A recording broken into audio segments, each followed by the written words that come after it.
Either Indonesian or Malaysian words yan, yung Sumayang Galora. Hindi naman yan Pilipino.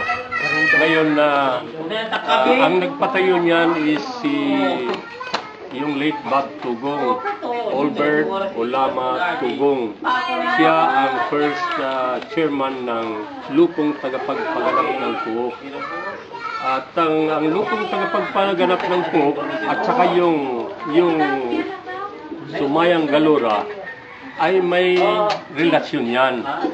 Kaya inilagay yung Sumayang Galora, yung eagle sa labas para mapansin ng tao at magtanong sila anong ibig sabihin ng eagle doon na may ang kalahati tao, ang kalahati ibon, may dalang bata, tapos mayroon siyang torch, no? So yung torch nagre-represent yun ng liwanag. So ang ibig sabihin nung ang aim ng pagpatayo ng Lupong Tagapagpaganap ng Puok dito sa Region 9, ang balak nila is i-rescue yung mga bata. Kaya yung eagle is nagre-represent ng Lupong Tagapagpaganap ng Puok as a whole, ano? Ang purpose kasi niya is i-rescue yung mga bata kasi maraming mga bata na hindi nakapag-aral na madaling hikayatin para lumaban sa ating gobyerno. So kaya ang ginawa ngayon ng pamunuan ng Lupong Tagapagpaganap ng Puok ay ipaabot sa mga tao sa pamamagitan ng eagle na yon na malaman ng tao na ang kanilang intention ay i-rescue yung mga bata. Kaya kung tignan ninyo yung ibon, ang may dala ng bata, na mayroon siyang torch na dala. Kaya ang gusto niya na ihango nga ang mga bata sa problema sa Mindanao, bigyan ng magandang kinabukasan, pag-aralin ang mga bata para maging isang mabuting mamamayan at matapos na yung ating hidwaan dito sa Mindanao. So kaya lang hindi na-realize yung kanilang intention dahil nung nagkaroon na tayo ng election way back 1986 nung panahon ni Cory, na pinawalang bisa ngayon yung planong yon hanggang sa natanggal nga na wala yung Lupong Tagapagpaganap ng Puok. Kaya ngayon wala na siya. At yung lupa na binili ng national government purposely para i-house lahat ng mga regional offices from Holo, Tawi-Tawi, batat lahat ng sakop ng Region 9, diyan na sila diyan ay yung kanilang opisina. Kaya isa sa mga building na yon yung tinatawag na itong Batasang Pampuok. Kaya dalawa yung building, mapapansin nyo, mayroon siyang isa na ang hugis niya yung pag ganun ang type ng building niya sa ibabaw. Yung namang isa is mayroon naman siyang yung parang nung sign nung mosque, hindi ba makikita ninyo, no?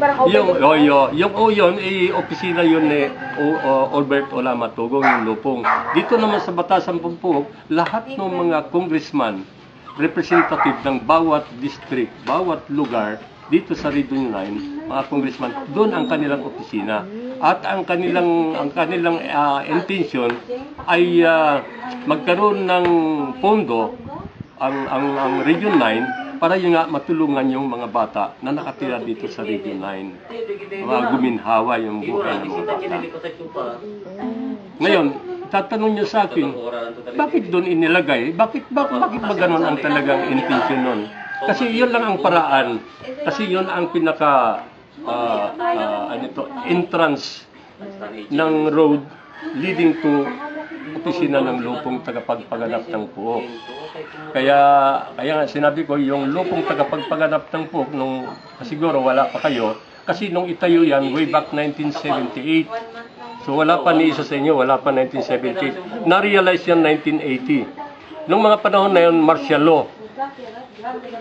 At nung nandiyan na yung lupong tagapagpaganap ng puok, doon na itinayo yung Eagle.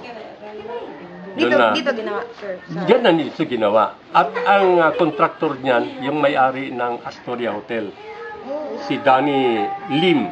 Yung tatay ni Danny Lim.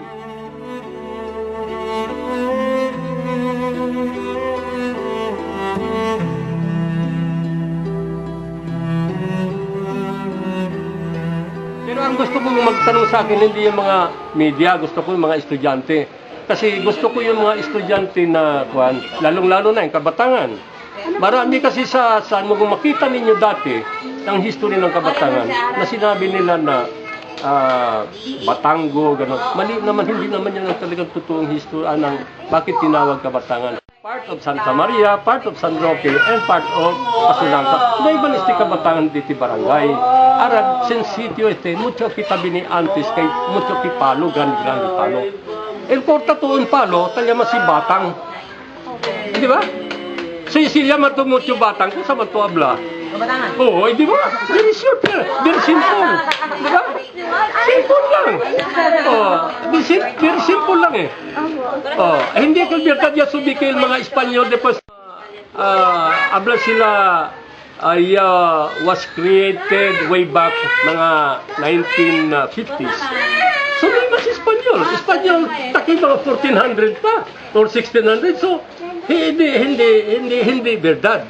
Kay el Kabatangan yakida 1900 ya, 1950. So, el Kabatangan 1961, yakida originally, yakida li, abla officially, yakida Kabatangan, pando ya Asia il mapa.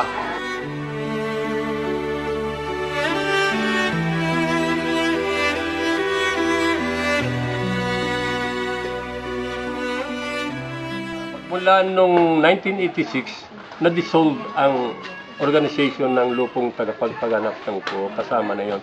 Kaya ang tumira noon, tumira doon ng mga panahon, lahat yung mga MNLF, tao ni Miswari. Kaya nga, hanggang sa nagkaroon nga, sabi ko nga sa inyo, nagkaroon ng firefight between the government forces dahil may mga violations ang ginawa yung mga tao na hindi na nakontrol ng pamunuan ni Miswari. Ngayon, nagkaroon sila ng negotiation ng panahon noon. Way back yun nga, sabi ko, noong November, bago nagkaroon ng firefight, noong November 7, 2001, mayroon silang agreement na peaceful exit ang gagawin sa kanila, provided iwan nila ang armas para walang gulo.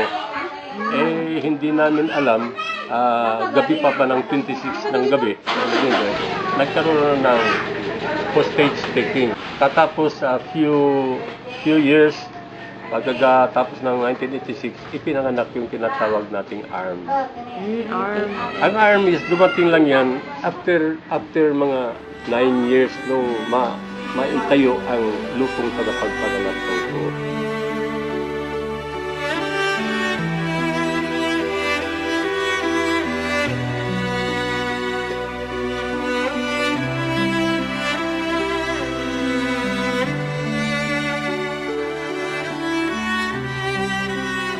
Nung itayo yan, yung sumayang galura, dahil yung lupong nandito itinayo.